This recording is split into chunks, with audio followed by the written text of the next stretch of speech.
সকলোকে আজিৰ ভিডিঅ'টোৰে। তো আজি আমি এইটো ভিডিঅ'ত পৰিমিতিৰ কিছুমান ইম্পৰ্টেণ্ট কুৱেশ্যন আমি আলোচনা কৰিম। তো ইয়াৰ আগতে আমি পৰিমিতিৰ ওপৰত যিমানখিনি সূত্ৰ আমি সূত্ৰখিনিৰ বিষয়ে আলোচনা কৰিছিলোঁ। তো তাৰ উপৰিও আমি কেইটামান ত্ৰিভুজৰ পৰিমিতি ত্ৰিভুজৰ সূত্ৰ কেইটামান থাকি গ'ল, ত্ৰিভুজৰ পৰিসীমা আৰু কালি লোৱা। আমি তাত কৈছিলোঁ ত্ৰিভুজৰ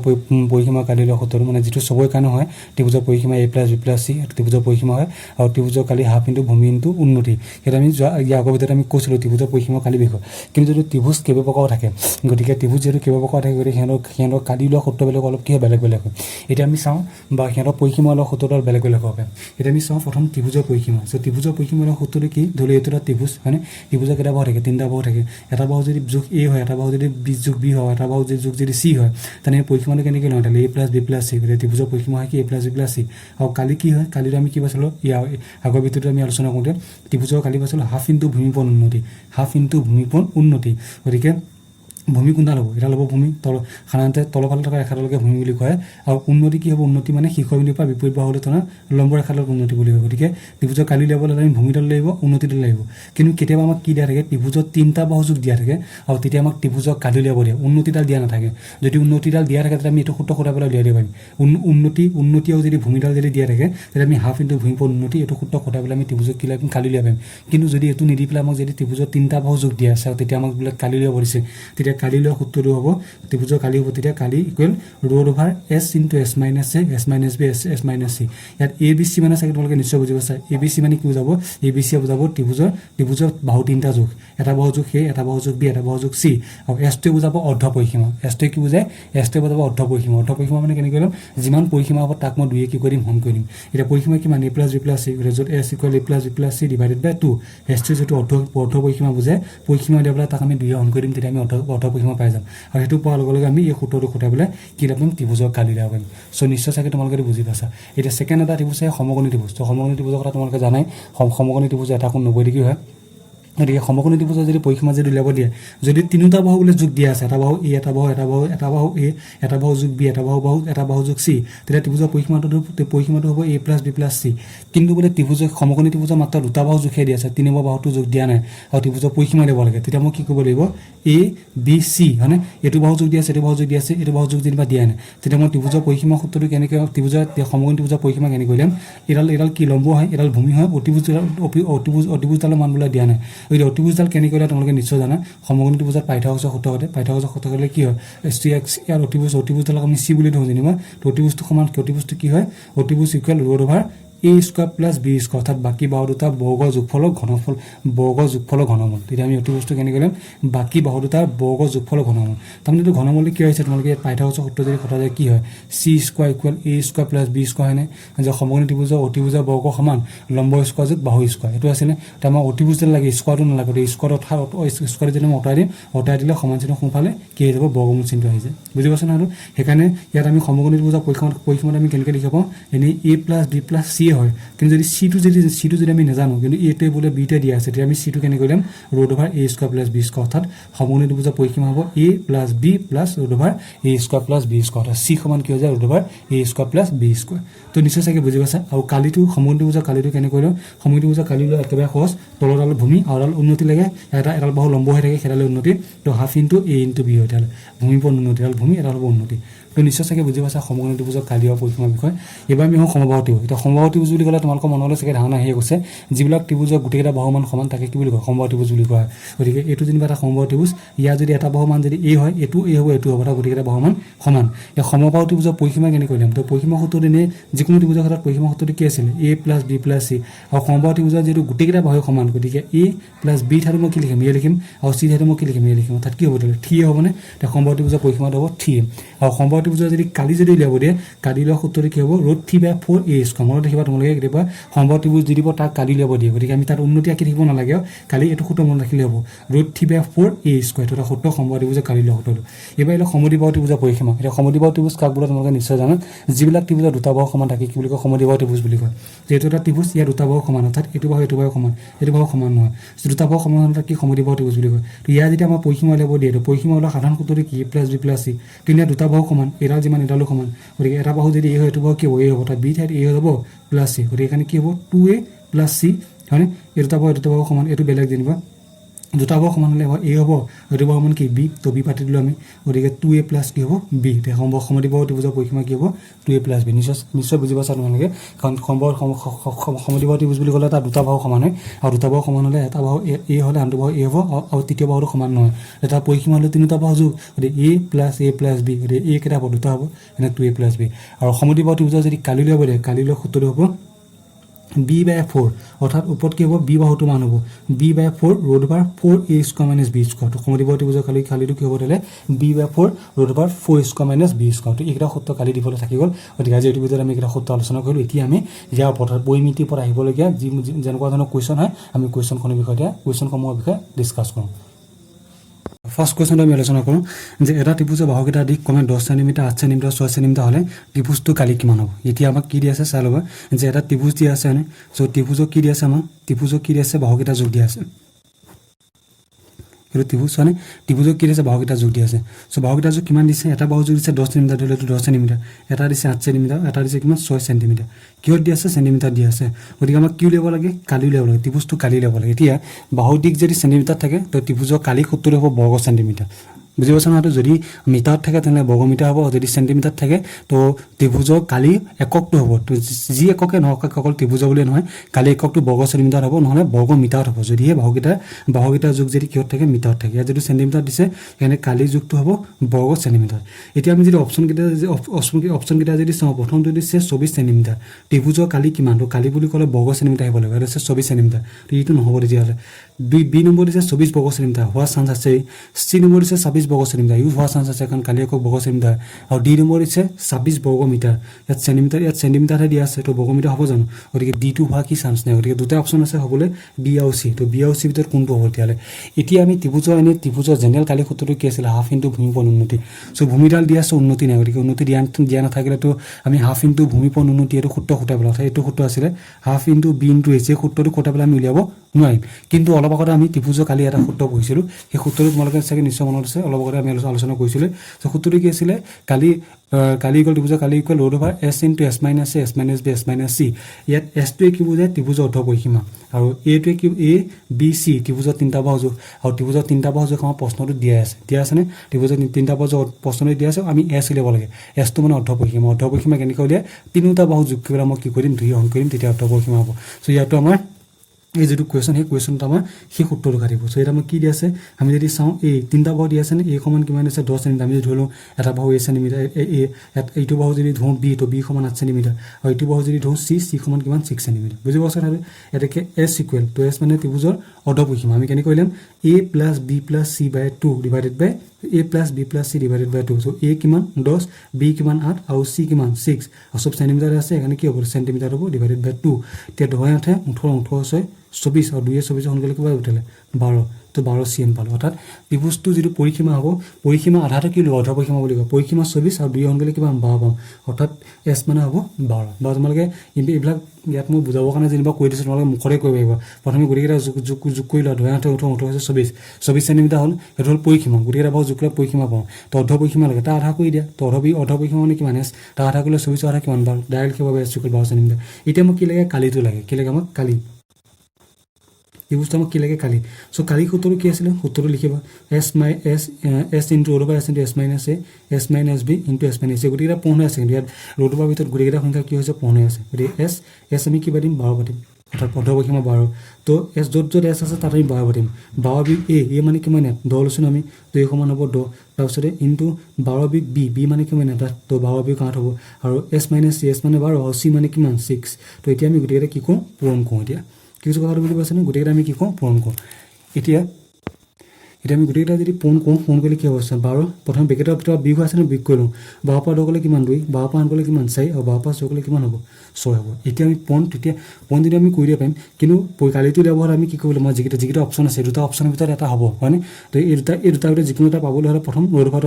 আঁতৰিব লাগিব মানে ৰোড অভাৰ আছে নেকি নাই ইয়াতো ৰোড অভাৰ নাই ইয়াতো ৰোড অভাৰ নাই তো ৰোড অভাৰটো কেতিয়া আঁতৰিব যদিহে ৰোড অভাৰটোৰ ভিতৰত স্কোৱাৰ হৈ যায় মানে ৰোড অভাৰৰ ভিতৰত যিকেইটা সংখ্যা থাকে গোটেইকেইটা সংখ্যা যদি স্কোৱাৰ হিচাপে থাকে মানে স্কোৱাৰ মানে কি হয় এই গোটেইকেইটা সংখ্যা সংখ্যা যদি দুটা পূৰ্ণ হিচাপে থাকে তেতিয়া তাপা কি হ'ব ৰোধ ওভাৰটো নাইকিয়া হৈ যাব এতিয়া আমাৰ দুটা পূৰ্ণ হিচাপে আছে নেকি নাই সো দুটা পূৰ্ণ হিচাপে আছে সো এটো 12 এটো 2.6 কৈ পাৰিম ন মই তো 12 এটো 12 হ'ল আৰু 2.6 কিমান 12 হয়নে তো 12 দুটা হ'ল নে আৰু লগতে কিমান আছে 4 তো 4 টো মই কি লিখিব পাৰিম 2.2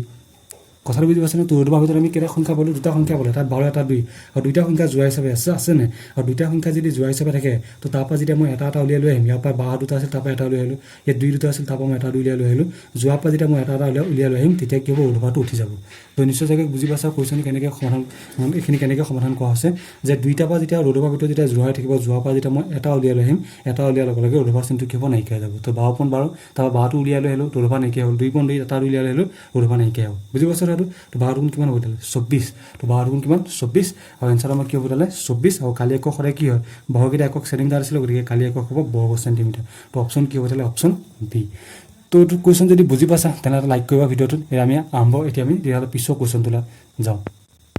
তো এবাৰ কোৱেশ্চনটো যদি চাওঁ কি দিয়া আছে যে এখন আয়তকাৰ পথাৰৰ দিশ 80 মিটাৰ আৰু প্ৰস্থ কিমান দিছে 60 মিটাৰ দিয়া আছে তো পথাৰখনৰ চাৰিওফালে তিনি পাক দিবলৈ কিমান দীঘল টান লাগিব এতিয়া দিশ আৰু প্ৰস্থ দিয়া আছে তো একেবাৰে ইজি কোৱেশ্চন চাই ল'ব তোমালোকে এইটো পথাৰ আয়তকাৰ পথাৰ হ'লে পথাৰখন এইটো ষ্টাইল হ'ব হয়নে এইটো ষ্টাইল হ'ব পথাৰখন আয়তকাৰ পথাৰ বুলি কৈছে দিশ কিমান 80 এইটো ধৰিলো 80 মিটাৰ আৰু প্ৰস্থ কিমান এইটো প্ৰস্থ কিমান 60 মিটাৰ দিয়া আছে এটা কি কৰিব পথাৰখনৰ চাইবলৈ তিনি পাক দিবলৈ হ'লে এখন তিনি পাক কিমান দীঘল তাৰ প্ৰয়োজন হ'ব অৰ্থাৎ ধৰি লৈ এইখিনি পৰা আৰম্ভ কৰিছে পাক দিবলৈ আৰম্ভ কৰিছে সো পথাৰখনৰ চাইবলৈ কেইপাক টান দিব তিনি পাক দীঘল দিবলৈ হ'লে কিমান দীঘল টান পোট লাগিব দিশ আৰু প্ৰস্থ দিয়া আছে পথাৰখনৰ চাইবলৈ তিনি পাক দিবলৈ হ'লে সো তিনি পাক কি দিব তিনি পাক বেয়া দিব কিহৰ বেয়া দিব টানৰ বেয়া দিব সো টানৰ বেয়া দিবলৈ কিমান দীঘল টান লাগিব এতিয়া চাই লোৱা এইখিনি পৰা যেনিবা আৰম্ভ কৰিছে টান দিবলৈ এইখিনি পৰা এইখিনি পালেগে এইখিনি পৰা এইখিনি পালেগে এইখিনি পৰা এইখিনি পালেগে এইখিনি পৰা এইখিনি পালেগে তো এপাক হ'লনে সো এপাক মানে আমি কি গম পালোঁ যেতিয়া এইখিনি পৰা আৰম্ভ কৰিলে যেতিয়া আয়তকাৰ পথাৰখনৰ যেতিয়া চাৰিফালে যেতিয়া এপাক ঘূৰিলে এপাকটো হ'ব আয়তটো পৰিসীমা বুজি পাইছে না তো এপাক যেতিয়া আমি ঘূৰিম এপাকটোত কি হ'ব আয়তটো পৰিসীমা এতিয়া আয়তৰ পৰিসীমা সূত্ৰটো কি আছিলে এতিয়া তোমালোকে এই মুখত উলিয়াব পাৰিবা আয়তৰ পৰিসীমা সূত্ৰটো আছিলে 2 পোন দিশ যোগ প্ৰস্থ আছিলে 2 * l + b ইয়াৰ আগৰ ভিতৰত আমি পৰিসীমা সূত্ৰ আয়তৰ পৰিসীমা সূত্ৰ পঢ়ি আহিছিলোঁ 2 * l + b আৰু l টোৱে কি বুজায় দৈৰ্ঘ্য বুজায় আৰু b টোৱে কি বুজায় প্ৰস্থ বুজায় তো l কিমান দি আছে 80 দি আছে আৰু b কিমান দি আছে 60 দি আছে হয়নে আৰু যেটো দীৰ্ঘ একক মিটাৰ গতিকে পৰিসীমা একক কি হ'ব মিটাৰ হয় দীঘৰ প্ৰস্থ একক যি হ'ব পৰিসীমা একক কি হ'ব তো 2 * 80 + 60 মিটাৰ গতিকে 2.80 + 40 80 60 যোগ কৰিলে কিমান 140 আৰু 140 লগত 2 গুণিলে কিমান 280 মিটাৰ অৰ্থাৎ যিখন আয়তকাৰ কি আছিলে পথাৰ আছিলে পথাৰখনৰ পৰিসীমা কিমান 280 অৰ্থাৎ যেতিয়া তাঁৰডাল যেতিয়া এইখিনি পৰা দিবলৈ আৰম্ভ কৰিব এইখিনি পৰা দি পেলাই যেতিয়া ইয়াৰ পাবহি তো এইটো পথাৰখনৰ পৰিসীমা হ'লনে তাঁৰডাল ইয়াৰ পৰা দিবলৈ আৰম্ভ কৰি পেলাই যেতিয়া ইয়াৰ পাবহি তাত 280 মিটাৰ হ'ব অৰ্থাৎ এপাকত কিমান হয় 280 মিটাৰ তো কৈছে তিনি পাক দিবলৈ হৈছে এপাক যেনিবা দিলে এপাকত কিমান হ'ল 280 মিটাৰ হ'ল আৰু এপাক দিলে আৰু 280 মিটাৰ আৰু এপাক দিলে আৰু 280 মিটাৰ তিনি পাক যেটো দিব তো পৰিসীমাটোৰ লগত মই কি পূৰণ কৰিম 280 লগত মই 3টো পূৰণ কৰিম হৈ গ'ল এই 280 পৰিসীমা বুজাব অৰ্থাৎ এপাক কেইপাক দিয়ে তিনি পাক দিয়ে কিনে 3 পূৰণ কৰিলোঁ 6 3 গুণ 24 4 গুণ 6 গুণ 3 গুণ 6 6 8 আৰু লগত 0 আছে 0 হৈ যাব অৰ্থাৎ 880 মিটাৰ সো তাৰখন তাঁৰডালৰ দিশ কিমান হ'ব তেতিয়াহ'লে 840 মিটাৰ অপশ্যনত থাকিব এইটো অপশ্যনটো তোমালোকে কৰিলে এনসাৰটো পাই যাব অপশ্যনত বুজি পাইছা নিশ্চয় চাগে তাহলে যদি বুজি পাইছা তেনে আমি নেক্সট কোৱেশ্চনটো আলোচনা কৰোঁ সো এবাৰ কোৱেশ্চনটো যদি চোৱা যে এটা ৰম্বাসৰ কালি 108 বৰ্গ সেন্টিমিটাৰ হ'লে ৰম্বাসটো কোণ দুডালৰ সম্ভাৱ্য মাপ হ'ব তো অপশ্যন চাইডে দিয়া আছে এটা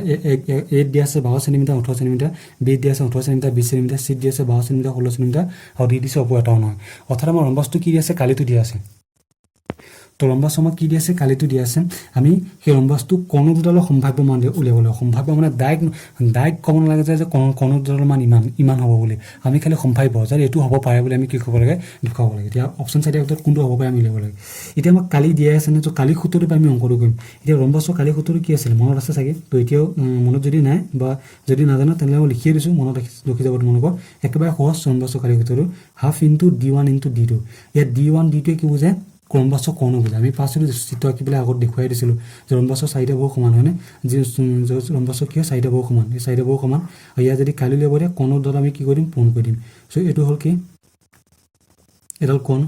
কোণ হয়নে এডাল কোণ যদি d1 এডাল যদি d2 হয় আৰু সিহঁতৰ ৰম্বাসৰ কালি সূত্ৰটো হ'ব হাফ ইনটু কোণডালৰ পূৰণ হ'ল d1 ইনটু d2 এতিয়া কালিটো আমাক দিয়া আছে কালি কিমান দিয়া আছে 108 দিয়া আছে হয়নে লাগে আমাক কোণডালৰ সম্ভাৱ্য কোণফালে লাগে সম্ভাৱ্য মাপে লাগে চ' d1 ইনটু d2 লাগে অৰ্থাৎ কোণডালৰ মানটো মিলাব লাগে চ' দুইটো এখন মই এফালে লৈ আহিলোঁ দুইটো এফালে লোৱাৰ লগত কি দিব ইয়াত দুইটো ইয়াত যিটো দুভাগ হৈ পিনে দুয়ে হৰণ হৈ আছে নে হৰণটো এফালে লৈ আহিলে পূৰণ হৈ যাব ইয়াত কি থাকিব d1 ইনটু d2 থাকিব কথাটো বুজি পাওকচোনে এতিয়া ধৰি লোৱা ইয়াত d1 ইনটু d2 আছে যেনিবা 108 ইনটু 2 আছে তো হ'ব নাই এডাল 108 এডাল যেনিবা 108 চেণ্টিমিটাৰ হ'ব এডাল 2 চেণ্টিমিটাৰ হ'ব নাই নহয় অপচন ইয়াত নাইকে গতিকে মই কি কৰিম এইটো পূৰণ কৰি দিয়া বুজি পাইছা না এইটো পূৰণ কৰি দিয়া বা পূৰণ নকৰিলেও মই ভাঙি চাওঁ যে ভাঙি চোৱাৰ ভিতৰত এইকেইটাৰ ভিতৰত কোনটো ওলাব পাৰে বুজি পাইছা নহয় এইকেইটাৰ ভিতৰত কোনটো ওলাব পাৰে বা তোমালোকে কি কৰিবা এতিয়া d1 ইনটু d2 হ'লনে এফালে কি আছে 108.2 আছে 108.2 আছে তো 108 লগত 2 গুণ কৰিলে কিমান হ'ব নিশ্চয় চাই লওঁ তোমালোকে 2 গুণ 16 সকলোৱে 2 গুণ 0 2 গুণ 0 একটো বহি যাব 216 তো ইয়াৰ ভিতৰত কোনকেইটা 12.18 বা 12.16 এই দুটাৰ ভিতৰত কোন দুটা পূৰণ কৰিলে কি হ'ব 216 হ'ব পূৰণ কৰি চাব মই কি কথাটো বুজি পাইছানে যে দুটাৰ ভিতৰত কোন দুটা পূৰণ কৰিলে 216 হ'ব তো 12 18 পূৰণ কৰিছ 8 গুণ 16 সকলোৱে 1 গুণ 96 হ'ব হয়নে 2 গুণ 1 হ'ব নেকি 6 9 2 সকলোৱে একে এইটোৱে হৈ গ'ল বাকী দুটা কৰিলে হ'ব নেকি চাই লওঁ 18 গুণ 40 360 হ'ব 12 16 গুণ এইটো কি হ'ব কমিয়ে যাব গতিকে এইটো নহয় গতিকে অপশ্যনটো কি হ'ব তেতিয়াহ'লে 216 আমি ক'ব পাম 12 চেণ্টিমিটাৰ পূৰণ কি হ'ব 18 চেণ্টিমিটাৰ সমান d1 ইনটু d2 অৰ্থাৎ এডাল কোণমান 12 চেণ্টিমিটাৰ হ'ব এডাল কোণমান কিমান হ'ব 18 চেণ্টিমিটাৰ হ'ব তো সম্ভাৱ্য দিশটো কিমান হ'ব তেতিয়াহ'লে 12 চেণ্টিমিটাৰ পূৰণ 12 চেণ্টিমিটাৰ কমা 18 চেণ্টিমিটাৰ কোণডালৰ সম্ভাৱ্য মান উলিয়াব দিছেনে চ' 12 চেণ্টিমিটাৰ কমা কি হ'ব 18 চেণ্টিমিটাৰ তো বুজি পাইছা চাগে নিশ্চয় যদি বুজি পাইছা তেনেহ'লে ভিডিঅ'টো শ্বেয়াৰ কৰি দিয়া তোমালোকৰ লগৰ বন্ধু বান্ধৱীলৈ আৰু আমি এতিয়া নেক্সট কুৱেশ্যনলৈ আগবাঢ়ো সো নেক্সট কুৱেশ্যন কি দিয়া আছে যে এটা আয়তক্ষেত্ৰৰ দিশ প্ৰস্থ দুগুণ বৃদ্ধি কৰিলে ইয়াৰ কালি কিমান গুণ বৃদ্ধি পাব এতিয়া এটা আয়তক্ষেত্ৰৰ দিশ প্ৰস্থ দুগুণ বৃদ্ধি কৰিলে অৰ্থাৎ আগতে যিমান আয়তটো যিমান দিশ আৰু প্ৰস্থ আছিলে এবাৰ দিশ প্ৰস্থ তাতকৈ দুগুণ বৃদ্ধি কৰি দিলে চ' ইয়াৰ কালি কিমান গুণ বাঢ়িব ধৰি লোৱা এটা আমি আয়ত লৈছোঁ যেনিবা অটো অপশ্যন 4টা আছে a 4 গুণ b 6 গুণ c 3 গুণ d 2 গুণ ধৰি লোৱা এটা আয়ত আছে এইটো হয়নে তো ইয়াত ধৰি লওক প্ৰথমে আয়ত দিশটো আছিল x আৰু ইয়াৰ দিশটো আছিল কিমান y হয়নে চ' আয়তটো দিশ আছিল x আৰু y গতিকে ইয়াৰ কালি কিমান হ'ব তেতিয়াহ'লে তোমালোকে আয়তৰ কালি সূত্ৰ জানাই চাগে চবেই বা যদিও জনা নাই আগৰ ভিতৰত আমি গোটেইখিনি লিখি দিছিলোঁ আৰু এতিয়াও চাই লওঁ আয়তৰ কালি সূত্ৰ কি হয় দিশ পোন প্ৰস্থ দিশ পোন কি হ'ব প্ৰস্থ হ'ব দিশটো ধৰি লওক মই ধৰিলোঁ x প্ৰস্থটো কিমান y অৰ্থাৎ xy হ'ব কিমান হ'ব xy বৰ্গ একক বা যি হয় xy বৰ্গ একক বৰ্গ চেণ্টিমিটাৰ যদি একক দিয়া নাই xy বৰ্গ একক হ'ব অৰ্থাৎ কালি কিমান হ'ল তেতিয়াহ'লে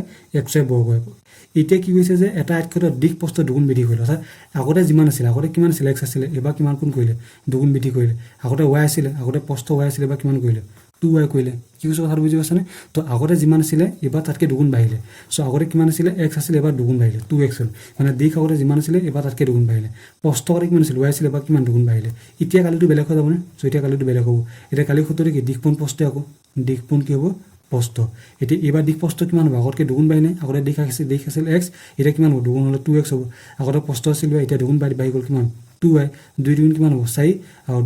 2 দিয়ে পোন কৰিলে এইটো এটা 2 এইটো এটা 2 দিয়ে পোন কৰিলে কিমান হ'ব 4 হ'বনে আৰু লগত xy পোন হয়নে 4xy এতিয়া xy দিয়ে কি বুজাব চাই লওঁ xy এতিয়া আগৰ আয়তটো কালি বুজাবনে হয়নে তো আগৰ আয়তটো কালি অৰ্থাৎ xy হ'ব আগৰ আয়তটো কালি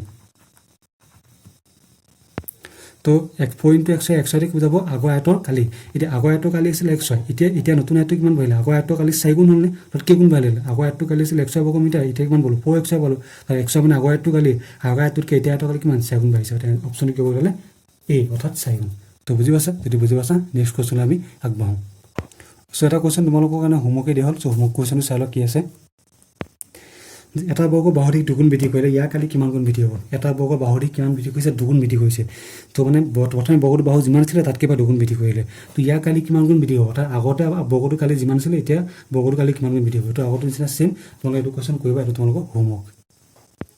সেবা কুৱেশ্যন চোৱা কি দিয়া আছে যে এটা কোঠাৰ দিশ প্ৰস্থ উচ্চতা কমে 7.5 চেণ্টিমিটাৰ তাৰপিছত 6 মিটাৰ আৰু 4 মিটাৰ হ'লে কোঠাটো বেৰ চাৰিখনৰ কালি লয় এতিয়া এটা কোঠা বুলি ক'লে তোমালোকে কোঠাটো যদি চোৱা চ' কোঠাটো এটা আয়তীয় খনকৰ নিচিনা বা তোমালোকে যিটো কোঠাত থাকা সেই কোঠাটো তোমালোকে চাই লোৱা তো কোঠাটো যদি তোমালোকে চাই 6খন বেৰ দেখিবা হয়নে ছাইডৰ 2খন আৰু ওপৰখনৰ তলৰখনৰ সৈতে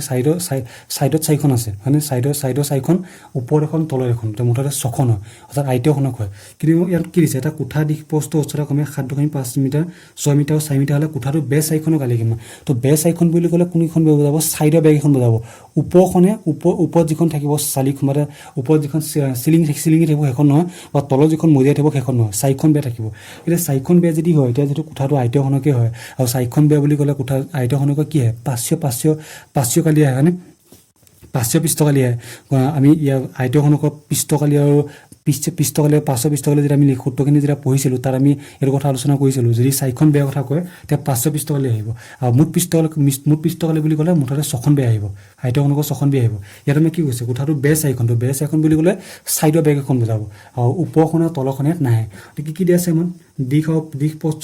উচ্চতা দিয়া আছে নে তো এই অপচন কেইটা চাই লওক কোৱেশ্যনত আমাক কি অপচন দিয়া আছে অপচন কেইটা কি দিছে যে প্ৰথম 104 বৰ্গমিটাৰ হ'ব নে 208 বৰ্গমিটাৰ হ'ব নে 108 বৰ্গমিটাৰ হ'ব নে ওপৰ এটা নহয় এতিয়া মোক কি ক'লো তোমালোকে নিশ্চয় চাগে বুজি পাইছা যে কোঠাটো 4খন বেয়া অৰ্থাৎ তলৰখনে ওপৰখনে নহ'ব তাৰ চাইডৰ বেগ এখন হ'ব আৰু কোঠাটো যেটো এটা কোঠা দেখিবলৈ কি আয়তখনক আকৃতি হয় হয়নে গতিকে তাত কোঠাটো কি হ'ব 500 পিষ্টকালে আহিব আৰু কালি হোৱাৰ কাৰণে কি হ'ব একক কেইটা চালো বৰ্গমিটাৰ দিয়া আছে গোটেইকেইটা বৰ্গমিটাৰ দিয়া আছে বৰ্গমিটাৰ কাৰণ দিশ পথ যাতে কিয় দিয়া আছে মিটাৰত দিয়া আছে গতিকে দিশ আমি যদি দিশটো যদি মই এল বুলি ধৰোঁ এল দিশ কমে কিমান হ'ব 7.5 মিটাৰ হ'ব হয়নে 7.5 এম পথটো বি বুলি ধৰিলে কিমান হ'ব পথটো 6 এম হ'ব হয়নে তাৰপিছতে উচ্চতা কিমান এইচ বুলি ধৰিলে কিমান হ'ব 4 এম হ'ব এতিয়া কোঠাটো বেছ এখনৰ কালি নে তাৰমানে 500 পিষ্টকালি ল'ব লাগিব কি ল'ব লাগিব 500 পিষ্টকালি তোমালোকে নিশ্চয় ইয়াৰ আগৰ ভিতৰত আমি আয়তখনকৰ পিষ্টকালি মোৰ পিষ্টকালি 500 পিষ্টকালি আছিলোঁ আৰু 500 পিষ্টকালি ক'লে তলৰখনে ওপৰখনে নাহে তেতিয়া কি হ'ব 2 * LH + BH এই দুখন কিব LH দুখন বেয়া আহিব আৰু BH দুখন বেয়া আহিব B মানে কি আছিল ভূমি H মানে উচ্চতা আছিল ভূমি উচ্চতা থকা দুখন বেয়া L মানে দৈৰ্ঘ্য H মানে উচ্চতা আৰু দৈৰ্ঘ্য আৰু উচ্চতা থকা দুখন বেয়া আহিব আৰু দুখন আহে কাৰণে দুইটা কমন হৈ গ'ল এতিয়া পূৰণ কৰি দিয়া এনসাৰ ওলাই যাব সো 2 পূৰণ L মানে কিমান L হ'ল 7.5 মানে আৰু H মানে কিমান H মানে আছে কিমান 4 + B * H অৰ্থাৎ B মানে কিমান 6 আৰু H মানে কিমান 4 আৰু হেনৰ এককেৰে কি আছে মিটাৰ আছে গতিকে পিষ্টকালি বা কালি একক কি হ'ব বৰ্গ এম লিখিছে অৰ্থাৎ বৰ্গমিটাৰ বুজাব আৰু এতিয়া 2 পূৰণ এইটো যদি পূৰণ কৰোঁ মই 5 * 20 * 29 7 * 28 28 দিয়ে 30 300 হ'ব কিন্তু দশমিক এটা কথা আছে নে গতিকে 30 হ'ব 30 দশমিক মানে 30 আৰু 6 * 24 বৰ্গমিটাৰ তেতিয়া যদি আমি যোগ কৰি দিওঁ তো 30 24 কিমান হ'ব তেনে 2 পূৰণ 30 24 54 বৰ্গমিটাৰ কথাটো বুজি পাইছে নে 54 বৰ্গমিটাৰ এটা কিমান হ'ব 4 * 9 5 * 2 অৰ্থাৎ 108 তো কোঠাটো 4খন বেগ কালি কিমান হ'ব তেলে 108 বৰ্গমিটাৰ অপচন কি হ'ব তেলে অপচন সি বুজি পাইছা চাগে নিশ্চয় যদি বুজি পোৱা নাই কমেন্ট কৰিবা কোনটো বুজি পোৱা নাই যদি বুজি পাইছা তেতিয়া কমেন্ট কৰিবা বুজি পাইছো বুলি তো এতিয়ালে নেক্সট কোৱেশ্যনলৈ আমি আগবাঢ়ো তোমালোকক হোমৱৰ্ক দিছোঁ তো কোৱেশ্যনটো চাই লওক কি দিয়া আছে যে এটা বৰ্গ পৰিসীমা 16x + 24 মিটাৰলৈ বৰ্গটো কালি কিমান হ'ব অপচন দিয়া আছে 4x + 6 the whole square divided by √2 b দিয়া আছে 4x + 6 the whole square divided by 4 c দিয়া আছে 4x + 6 divided by 3 the whole square আৰু d দিয়া আছে 4x + 6 the whole square গতিকে একে সহজ পৰিসীমা দিয়া আছে পৰিসীমাটো বৰ্গ বাহু দি খোলা পাইম আমি তো পৰিসীমা সূত্ৰটো খোলা বৰ্গ বাহু দি খোলা বৰ্গ বাহু দি খোলা লগাই বৰ্গ কালি পাই যাব আৰু কালি সূত্ৰটো খুঁটাই দিলে আপোনাৰ ইয়াৰ ভিতৰত কোনোবা এটা এনসাৰ হৈ যাব কোৱেশ্যনটো কি আছে যে ৰম্বাসৰ আকৃতি এখন বাগিচা দিশ 25 মিটাৰ আৰু আনডাল কোণ দিশ 48 মিটাৰ হ'লে বাগিচাখনৰ কালি লোৱা এতিয়া এখন বাগিচা দিয়া আছে বাগিচাখন কি ৰম্বাস আকৃতি এতিয়া ৰম্বাস আকৃতি বুলি ক'লে তোমালোকৰ মনলৈ এটা কথা আহিব যে ৰম্বাসৰ 4টা বাহু সমান তো ৰম্বাস আকৃতি বাগিচা এখনৰ দিশ 25 মিটাৰ তো এটা সাইডৰ দিশ যদি 25 মিটাৰ বাকি কেইটা সাইডৰ দিশ কিমান হ'ব 25 মিটাৰ হ'ব কাৰণ কিয় ৰম্বাসৰ 4টা বাহু দিশ সমান গতিকে 25 মিটাৰ এফালে 25 এফালে 25 আৰু এডাল কোণৰ দিশ দিয়া আছে তো ৰম্বাসৰ কোণ দুডাল থাকে কাৰণে তাৰ ভিতৰত এডাল কোণ দিয়া আছে ধৰি ললো আমি AC কোণডালৰ দিশ কিমান 48 মিটাৰ AC কোণডালৰ দিশ কিমান 48 মিটাৰ দিয়া আছে ধৰি লওক বুজি পাইছা ন তো ইয়াত আমাৰ কি হ'ব ৰম্বাসটো আমি যদি চাওঁ তো ৰম্বাসৰ 4টা বাহু সমান গতিকে AB সমান BC সমান CD সমান কি হ'ব তেলে DA আৰু গোটেইকেইটা বাহু দিশ কিমান এখন বাগিচা দিশ ৰম্বাস আকৃতি এখন বাগিচা দিশ 25 মিটাৰ তো এখন বাগিচা দিশ 25 মিটাৰ মানে গোটেইকেইটা সাইড কি হ'ব 25 মিটাৰ হ'ব অৰ্থাৎ AB BC CD DA কিমান হ'ব 25 মিটাৰ হ'ব এডাল কোণৰ দিশ ধৰি আমি AC কোণডালে ধৰিলো AC কোণ কিমান 48 উলিয়াব লাগে কি বাগিচাখনৰ কালি অৰ্থাৎ ৰম্বাসটো কালি ল'ব লাগে বা যেটো বাগিচাখন ৰম্বাস আকৃতি তো আমি ৰম্বাসটো কালি ল'ব লাগে এতিয়া ৰম্বাসৰ কালি সূত্ৰটো আছিলে হাফ ইনটু কোণ দুডালৰ কোণফল এতিয়া কালি ল'বলৈ মোক দুডাল কোণ মান লাগিব কিন্তু ইয়াত মই এডাল কোণহে জানো সো BD কোণডাল মই জানো নাজানো মই BD কোণডাল কিমান এখন মই নাজানো যদি BD কোণডালৰ দৈৰ্ঘ্যটো যদি মই দিব পাওঁ তেন্তে মই বাগিচাখনৰ কি দিম কালি দিব পাৰিম এতিয়া যেহেতু মই BD কোণডালৰ মান নাজানো ফাৰ্ষ্ট মই কি কৰিম BD কোণডালৰ মানটো উলিয়াব যাম সো কেনেকৈ উলিয়াম চাওক তেতিয়াহ'লে সো এডাল AC কোণ এডাল হ'ল কি BD কোণ হয়নে তোমালোকে এটা কথা মন কৰিবা যে ৰম্বাসৰ কোণ দুডাল কি হয় লম্ব সমদ্বিখণ্ডক হয় ৰম্বাসৰ কোণডাল কি হয় লম্ব সমদ্বিখণ্ডক মানে ইডালে সিডালক সমানে ভাগ কৰিব কি কিছু কথা বুজি পাইছানে ইডালে সিডালক সমানে ভাগ কৰিব আৰু লগতে ইডালে সিডালক সমানে ভাগ কৰিব আৰু এডাল আনডালৰ ওপৰত কি লম্ব হয় সেইকাৰণে তাক লম্ব সমদ্বিখণ্ড বুলি কয় অৰ্থাৎ মই যেনিবা